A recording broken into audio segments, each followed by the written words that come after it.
Week one is all about self-awareness. What is it? How does it play out in our lives? Why is it important? How can we strengthen our own self-awareness? And what does poor self-awareness look like? Okay. And so what this is it's looking the man in the mirror. It is recognizing, okay, I am a flawed human. There are things that I am doing poorly that I can do well. What are they? And developing our self-awareness means that the answer that comes back becomes more and more accurate, the better we are at practicing self-awareness. And it is a practice, okay? Some people are naturally really good at it. They're naturally really self-reflective. They can understand themselves, understand how they fit into wider society and how their actions impact others. Other people need to practice and practice and practice. We all have blind spots, as you'll see in a couple of weeks' time when I go over belief systems. And because of these blind spots that we've got, we are constantly bumping around into other people, unaware that we're even bumping into other people, okay? So self-awareness, we need to look the man in the mirror and have really honest conversations with ourselves. We see the world not as it is, but as we are. We see the world not as it is, but as we are. Okay? What that means is that 10 people can be looking at the same thing and pick up and notice 10 different things and have 10 different experiences. Okay? And I really want to drive this home because one of the signs of a poor self-awareness is the inability to step into other people's viewpoints of the world. Okay? I'll give you a really quick example. I'm driving in traffic, somebody cuts me off. Fuck him. What the hell? He almost made me crash. Rah, rah, rah. I'm blowing up and filthy. What I've seen is I'm driving. This guy has driven past me and then cut me off and almost caused me to crash. My perception, my viewpoint of the world. I have no idea what's going on in that other car. No idea. None of us do. We have no idea what's going on in other people's worlds. Now, I'll put myself in that man's shoe, and this is his viewpoint, okay? He's running late for a meeting at work that is incredibly important and will determine the future of his entire career, and he's running late. Or he's got his kid in the back seat with a really high fever and a cold, and it's getting worse, and they're unconscious and they're trying to get to hospital. His perception is, I need to fucking drive as fast as I can and get to where I'm going because it's life or death, right? And if I have that understanding of what he's going through and I can say, oh, well, maybe, he didn't mean it. Maybe he's got some other stuff going on. And that's just one example using the car analogy. That can happen in your day-to-day life 100 times over. One of your mates forgets to shoot you a text back and you sprain. Bro, I texted you yesterday. What the hell's going on? Little do you know, he's had a really bad day and he needed some time to himself and he didn't look at his phone, or he lost his phone, or any 100 other reasons as to why he didn't get back to you. So it's always better to give people the benefit of the doubt and say, hey, mate, I'm just checking in. Is everything okay? I shot you a message yesterday. Oh, thanks, bro, for checking in with me. Actually, I had a pretty crappy day yesterday. I'm sorry I didn't get back to you. Right? So we see the world not as it is, but as we are. So the more we work on ourselves and the more that we change our internal state, the more the world will actually change around us.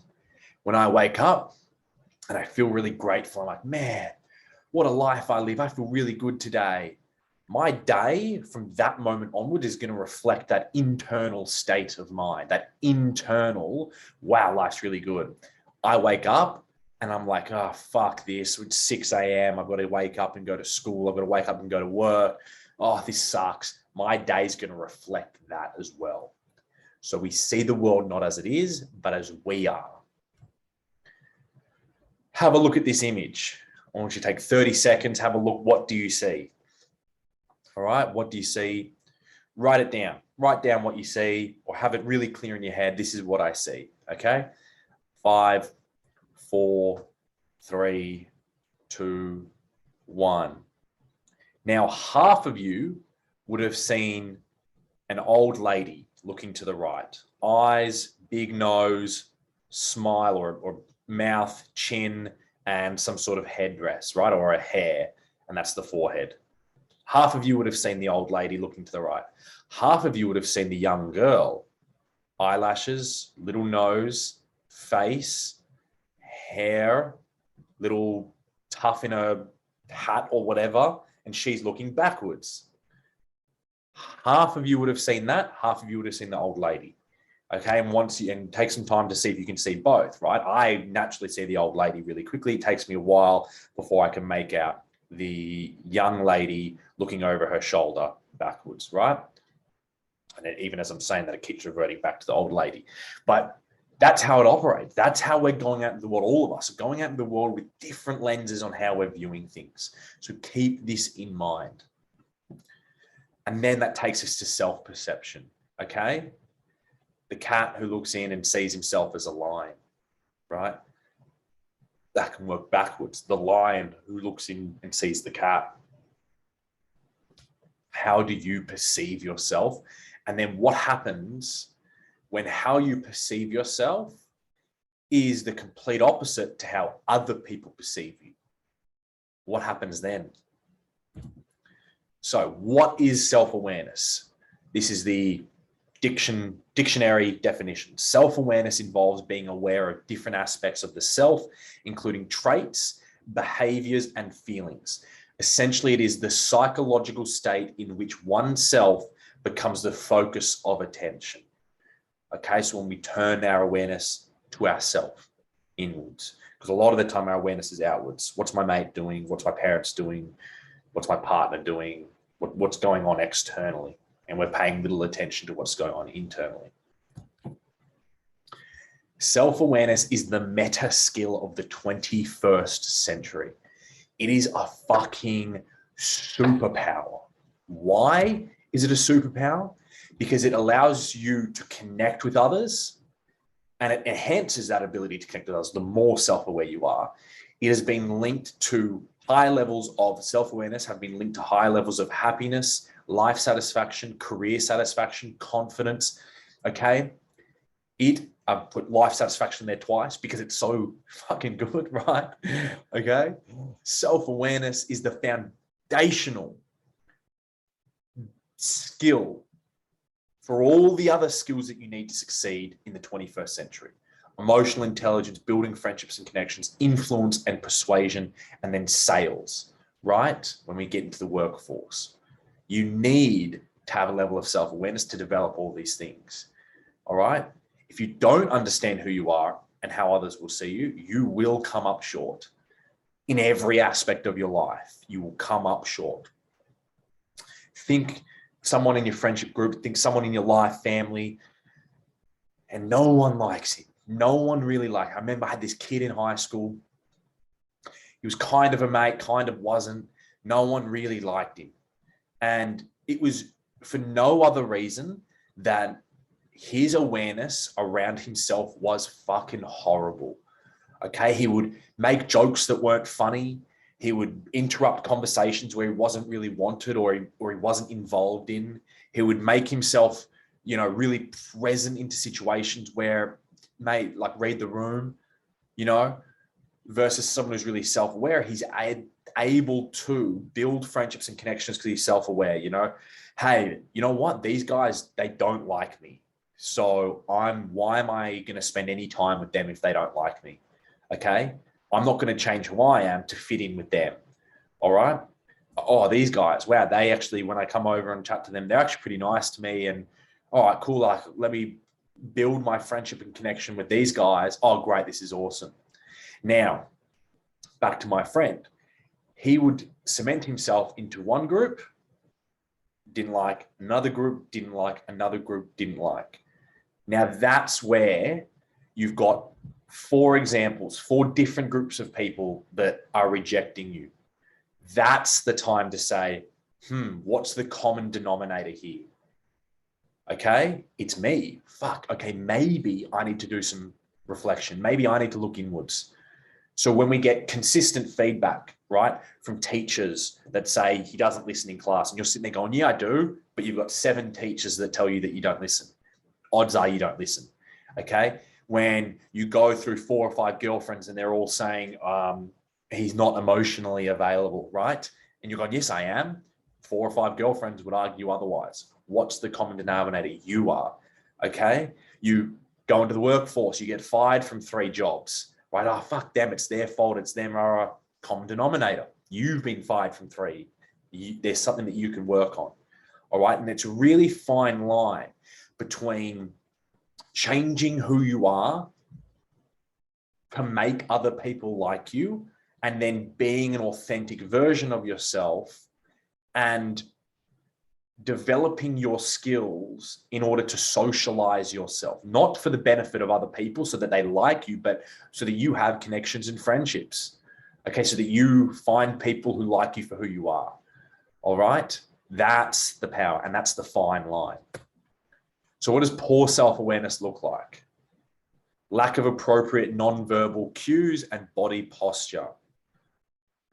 Lack of appropriate non-verbal cues and body posture, poor self-awareness, right? Okay, you get home from school, you get home from work, your partner or your parents, you walk in like this and you're slumping around and they're like, what's wrong? And you're like, nothing's wrong, nothing. Why are you on my back, right? Well, you are not aware that you've walked in looking like something is wrong. And then you've started to fight about it. Now that can come from a partner, that can come from parents, that can come from friends. Hey man, what's going on? Hey babe, are you okay? And you snap, poor self-awareness, versus like, why do they think something's wrong? Oh, I look like this. Oh, okay. Actually, I'm just really tired. Nothing's wrong. I'm just tired. Like, oh, I'm a bit stressed, you know, or maybe there is something going on. Oh, yeah, actually, I'm going through something, but I don't want to talk about it just now, right? That's good self-awareness versus poor self-awareness. Inaccurate assessments of self and difficulty expressing feelings or prioritizing what is important, right? You crack 10 jokes, no one laughs, and you leave thinking you're hilarious. In an inaccurate assessment of self. Difficulty expressing feelings oftentimes comes from poor self-awareness because you're unsure of how you feel. Something happens to you in the morning, you get home and you get into an argument at night and you don't know why that just happened. Someone with high self-awareness might be able to reflect and go, oh, actually this morning, my teacher had a go at me and it really upset me. Or this morning, my boss almost fired me and it really upset me. And then tonight I've taken it out on other people. Oh, that's why. Okay. And then prioritizing what is important. All right. You need to be aware of what's important in your life. And if you're not aware of what's important in your life, you'll have trouble prioritizing it. Simple. Failure to recognize own needs or wants in relation to your own and others' perspectives. Okay. Oh, I'm feeling really anxious. I'm going to go and drink some alcohol. Poor self-awareness. Oh, I'm feeling really anxious. I'm going to go for a swim in the ocean.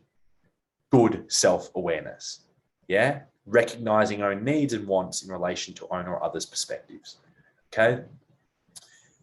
Friend walks past me 3 times, doesn't say hi to me over 3 days. That's weird. Hey man, what's going on? I noticed that you haven't been talking to me, right? Good self-awareness. Poor self-awareness. You've just got no idea he's ignoring you. Hey mate. Oh, that's strange. Go about your day. Hey mate, well, that's strange. You know, and then all of a sudden someone else tells you, hey mate, you know, he's upset with you. And you're like, oh, what? What do you mean? Failure to recognize others' wants and needs. Significant difficulties in making decisions and dealing with conflict. Again, poor self-awareness plays out in that. Problems in communicating them to others. Yeah, problems in communicating with others. Okay, because when you're going well, it's fine. But the second that you drop off, and then if you're not aware that you've dropped off, how do you communicate? Are you shorter? Are you angrier? How does it impact other people, right? Poor self-awareness will play out like just snapping, not realizing, oh, fuck, this is actually on me. I'm projecting my shit onto other people, okay? What that means is I don't feel good, and so I'm putting that out into the world. Again, we don't see the world as it is. We see the world as we are. Feeling alone and misunderstood. This is still around what does poor self-awareness look like? often providing ineffective leadership. Yeah, a really highly effective leader is really highly self-aware.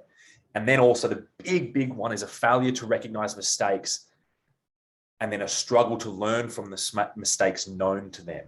Massive piece. Okay, and I know for me, when I was in high school, when I was a young man, it was really difficult for me to learn from the mistakes known to me.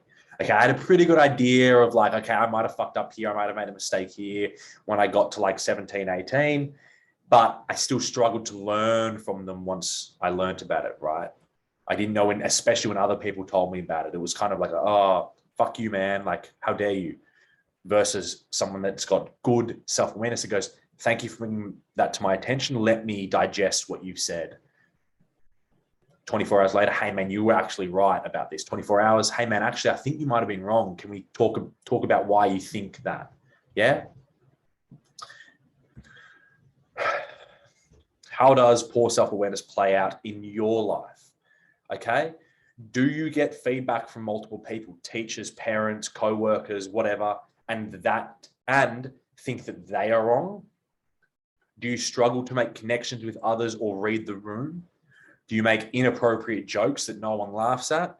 Do you find yourself making the same mistakes over and over again? Are you constantly battling with your parents, teachers, friends? Are you constantly at odds?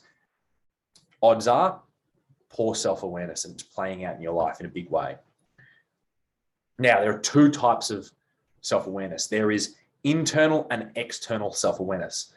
First one, internal, is the ability to see ourselves clearly. So that's what I've been talking about for the most part so far. Those with strong self-awareness have developed an intuitive or a gut instinct understanding of what matters to them, what they want to accomplish, how they behave, and how others see them, right? That's someone with good internal self-awareness. Okay, and as I've already used this quote, Dr. Tasha Eurich, who is the guru on self-awareness. Self-awareness is the meta skill of the 21st century. Okay, internal self-awareness to do with seeing yourself clearly, inward understanding of your values, passions, aspirations, ideal environment, patterns, reactions, and impact on others. Those who lack self-awareness are 600% more likely to derail. Now, what does derail mean? It means breakdown in relationships, breakdown in communication, breakdown in goals that we're trying to achieve, breakdown in achieving success, just a real derailing in any area of your life if you've got a low ability to self-reflect. 600% more likely to derail. External self-awareness is about understanding yourself from the outside in. That is knowing how other people see you. Okay? Those low in external self-awareness are so disconnected from how they come across that they're often blindsided by feedback from others. So potentially someone has said something to you you're like, that is so not true. That is ridiculous. Like, what the fuck? And it just completely blindsides you. Odds are, or it's potential that you've got external self-awareness problems. Okay, so to understand how other people see you. Yeah.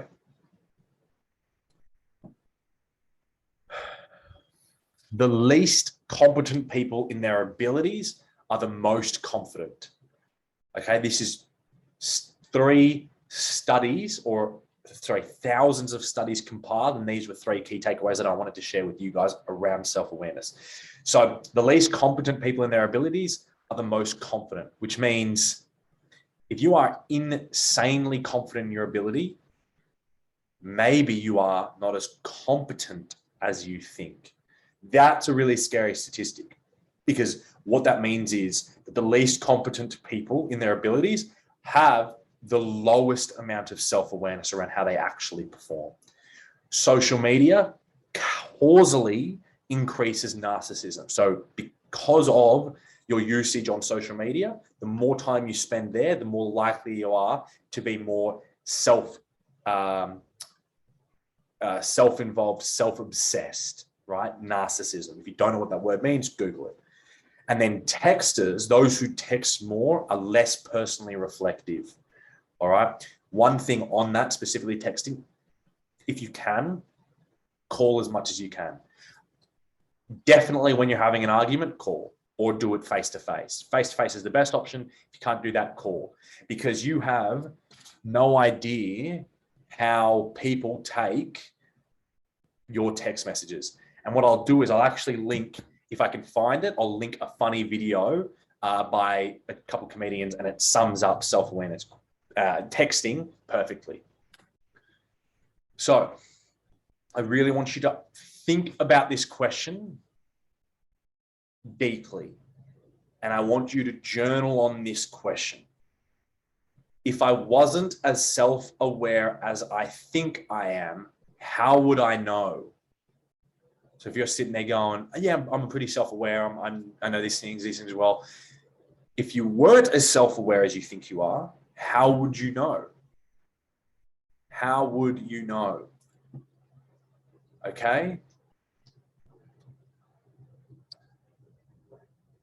My 2 cents, and something that you should all integrate into your lives, and I'm talk about it later on in the presentation, is get a good group of friends around you, good group of people around you. That will really help.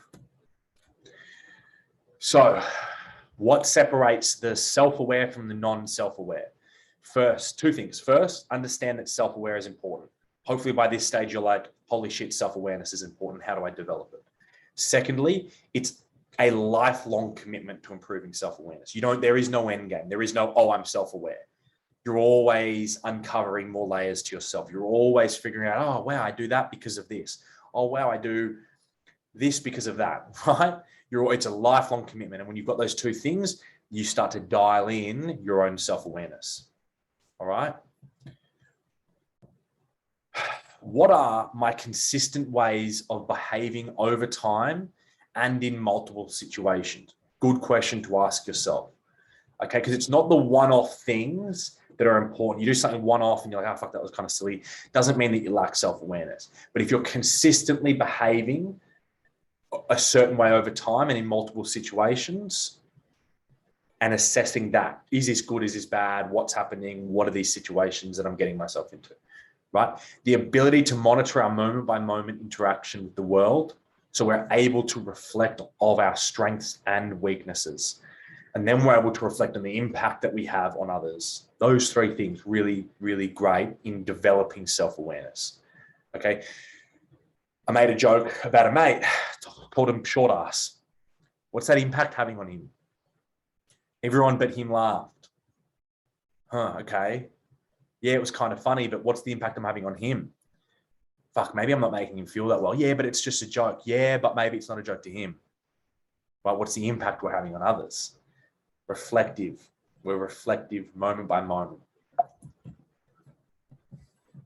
So how do we know if we are self-aware or not? Ask for feedback from those around you. Now, this is really, really important, than what I'm about to say next. Ask the right people.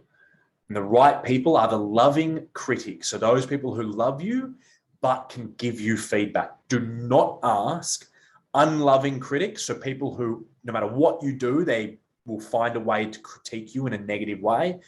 And do not ask those who are never critical of you and only love you. Okay? You want to find those people that love you and can give you feedback. That's step number 1. Number 2 is you have to actually ask the right questions. So if I go to one of my mates and I'm like, hey, man, I want you to give me feedback on me. He's going to be like, what? Like, you as a partner, you as a business owner, you as a friend, you as a son, as a brother, you in situations when we're out drinking, you in situations when we're getting breakfast. Like, what do you mean? So be very clear on what feedback you want and the specific behaviors you're looking for feedback on. So what that can look like is, hey, mate, I'm looking for some feedback on how I show up when I'm at parties. Somebody told me that I'm a menace, that I'm really fucking annoying. And I just was wondering, can you give me some feedback on that? Is that true? Okay. And then the third step is about the right process. So ask, so, hey, mate, can I get feedback on my behavior at parties? Give them some time to respond. Like, hey, mate, I really want some actual, like, some good feedback. I don't want you to kiss my ass or anything. I need to know these things, whether or not I'm a menace at parties. So take 24 hours and come back to me if you can give me some feedback. And then the structure.